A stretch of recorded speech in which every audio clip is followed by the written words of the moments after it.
Então, como eu falei, a frequência respiratória a gente deve verificar com o paciente em repouso, preferencialmente de uma maneira que o paciente não esteja percebendo que a gente está contando a frequência respiratória. Isso é uma coisa importante de se lembrar. Então, geralmente, a gente pode, isso no paciente que está ali acordado, consciente, orientado, a gente pode colocar a mão no pulso e fazer de conta que a gente está aferindo a frequência cardíaca. E, na verdade, a gente está contando a frequência respiratória. Pedir para o paciente ficar em silêncio e aí você observa os movimentos respiratórios enquanto conta a frequência que deve estar, então, em torno de 16 a 20 incursões respiratórias por minuto para a gente considerar o indivíduo eupneico. Se essa respiração está acima de 20 respirações por minuto, então a gente considera o indivíduo taquipneico.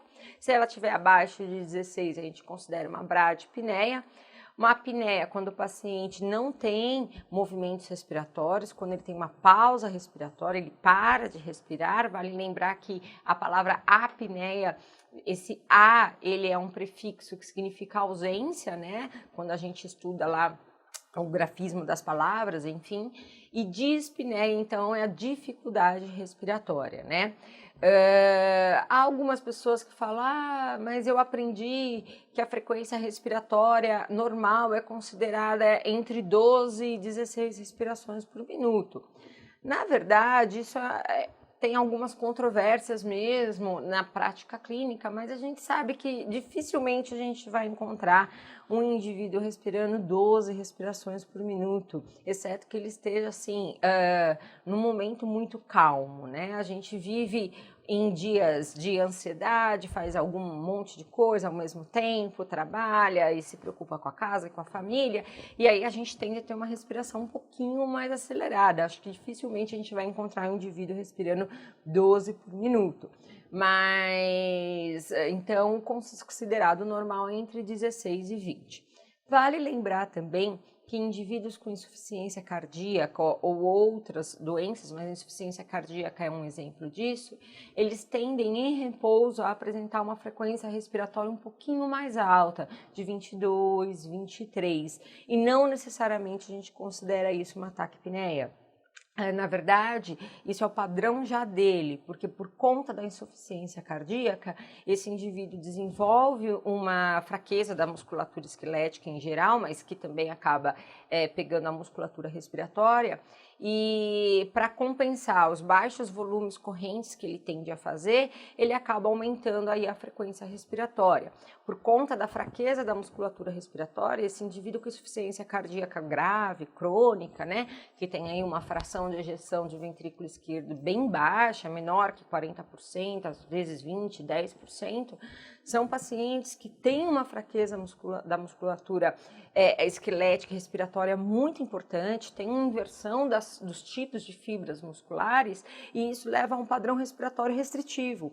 Então, para compensar os baixos volumes correntes, ele acaba em repouso fazendo uma frequência respiratória um pouquinho mais alta. Então, não necessariamente a gente pode considerar uma taquipneia e nem uma dispneia, porque ele não está desconfortável, ele não está com dificuldade de respirar, pelo contrário, já é uma adaptação do corpo dele frente aí à patologia já crônica, já instalada. E isso é importante para a gente poder aí, né, programar melhor as nossas condutas quando esse paciente aí vai para uma UTI ou vai precisar de uma cirurgia cardíaca, enfim. Então, quanto ao ritmo respiratório, né, a gente deve lembrar que o ritmo respiratório é considerado normal, os movimentos são bem regulares, não existe pausa entre inspiração e expiração, geralmente a inspiração é um pouco menor que a expiração, a gente tem uma expiração um pouquinho mais longa, e aí então esse ritmo pode se apresentar anormal e a gente tem algumas classificações. A gente tem o ritmo de Cheyne-Stokes, que é considerado aí um ritmo onde a gente encontra uma alternância entre os períodos, né? A gente tem períodos de movimentos respiratórios bem intensos, que chegam aí até 20, 30 respirações por minuto, e depois, de repente, esse paciente vai diminuindo o ritmo e entra numa apneia. Uma apneia que acaba levando a uma pausa importante de até 30 segundos ou mais, né? Então, essa amplitude dos movimentos respiratórios aumenta e diminui gradualmente e vai fazendo um modelo crescendo e decrescendo, como vou mostrar daqui a pouco no gráfico. E é geralmente considerado um ritmo respiratório neurológico, mas não é neurológico porque ele acontece apenas em indivíduos que têm problemas neurológicos ou são neuropatas, não é por isso, mas sim porque ele vem da parte central da respiração. Então, a gente pode encontrar padrão de Cheyne-Stokes em pacientes com insuficiência cardíaca, por exemplo. É muito comum a gente encontrar esse tipo de respiração em pacientes com insuficiência cardíaca, principalmente durante o sono. Ele faz períodos de apneia e ciclos de respirações mais rápidas, tá? A gente tem também um ritmo de Cantane, que é pelo aumento da amplitude dos movimentos respiratórios de modo regular. Então, é muito comum quando a gente tem um paciente com uma acidose metabólica importante. A gente tem o ritmo de Kussmaul, que é a alternância das sequências, né? Você tem apneias inspiratórias e expiratórias, e é mais comum ainda quando o paciente tem uma acidose metabólica importante, pacientes que estão em choque séptico, grave, choque misto, com uma acidose metabólica bem importante, num quadro bem severo mesmo, eles acabam apresentando essa alternância de apneias inspiratórias e expiratórias, como a gente vai poder ver no gráfico daqui a pouco. E o ritmo de Biot, que são os movimentos respiratórios irregulares, com frequência e amplitude irregular, que pode haver períodos de apneia e períodos de taquipneia, né? É muito comum esse ritmo em pacientes em coma, em pacientes com sequelas neurológicas importantes.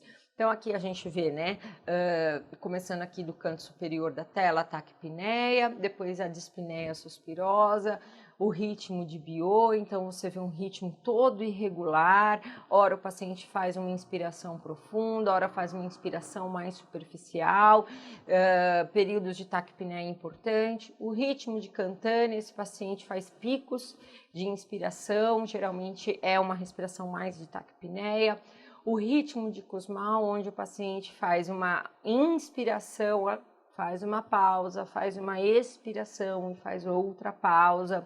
E aqui o ritmo, então, de Cheyne-Stokes, que a gente começa, então, com uma frequência respiratória lenta, ela se acelera, depois ela fica lenta de novo e o paciente faz uma apneia. Novamente, ele volta a respirar lentamente, aí vai para uma taquipneia e depois vai para uma bradipneia e uma apneia novamente. Então, como eu falei, é considerado um ritmo neurológico, mas porque ele é oriundo aí de alterações do centro respiratório, não necessariamente ele está presente só em pacientes neurológicos.